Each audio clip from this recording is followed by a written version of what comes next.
अस्सलाम वालेकुम जी प्यारे दोस्तों स्कूल वालिओ। अज मैं आया वां जी मुगल फर्नीचर मार्ट ते ज़रा मैं तुहानूं फर्नीचर विखा दियां। यह तो लोहे की कुर्सी का समान पिया होया है ते मैं अज तुहानूं विखाना मैं 3 फुट का लकड़ी का सैट। 3 फुट का लकड़ी का जिहड़ा सैट है ना उहदा आर्डर आया वे ते वो सैट बनाए ने। तो मैं ज़रा तुहानूं जिहड़ा ना सैट विखा दिए। 3 फुट का लकड़ी का डैस्क बेंच हैगा है। लोहे का भी समान हुंदा वे, लकड़ी का जिहड़ा वे ना डैस्क बेंच वो भी हुंदा वे।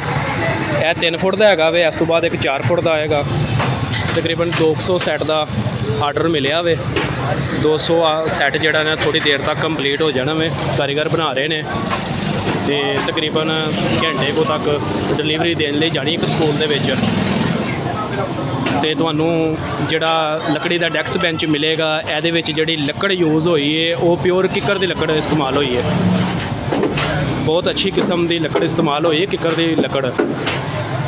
ते जिहड़े स्कूल वाले भरावां ने कोई फर्नीचर खरीदना होवे मुगल फर्नीचर मार्ट तो आके तुसी फर्नीचर हर किस्म का लकड़ी का फर्नीचर खरीद सकते हो। तो मुगल फर्नीचर मार्ट दाता दरबार की बैक साइड ते अखां वाले हॉस्पिटल के बिल्कुल सामने हैगा जी। अखां वाले हॉस्पिटल के सामने नज़द हाफज चाय वाला।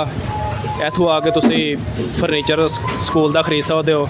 और इस तो अलावा हर किस्म का ऑफिस फर्नीचर भी मिलेगा। ये नहीं कि सिर्फ लकड़ी का फर्नीचर मिलेगा, ऑफिस फर्नीचर भी तुहानूं मिलेगा, लोहे का फर्नीचर भी मिलेगा। जिवें लोहे दी कुर्सियां बनियां हुई ने, भी किसी का आर्डर है। ये तो अजे वार्निश वगैरह लगनी, सफाई लगनी थोड़ी जी, रंग होया है कुर्सियां नूं। इस तो बाद वार्निश लगेगी तो कुर्सियां बिल्कुल तैयार हो जाएगियां। हर किस्म का तुहानूं फर्नीचर मिलेगा जी। बकाया जिहड़ा बाज़ार नालों बिल्कुल रियायत फर्नीचर मिलेगा। जे बाहर 3 फुट का सैट 2000 रुपये का ना जी, तो तुहानूं साडे कोलों 1800 रुपये का एक सैट मिलेगा। एक सैट दे मगर 200 रुपया कम तुहानूं देना पेगा जी। बकाया लाहौर दीयां मार्केटां नालों मुगल फर्नीचर मार्ट वालियां दा जिहड़ा रेट है ना जी बड़ा मुनासब रेट हैगा वे। ते जिहड़े भरावां ने स्कूल का समान खरीदना है बलालगंज मुगल फर्नीचर मार्ट तो आके खरीद सकते हो।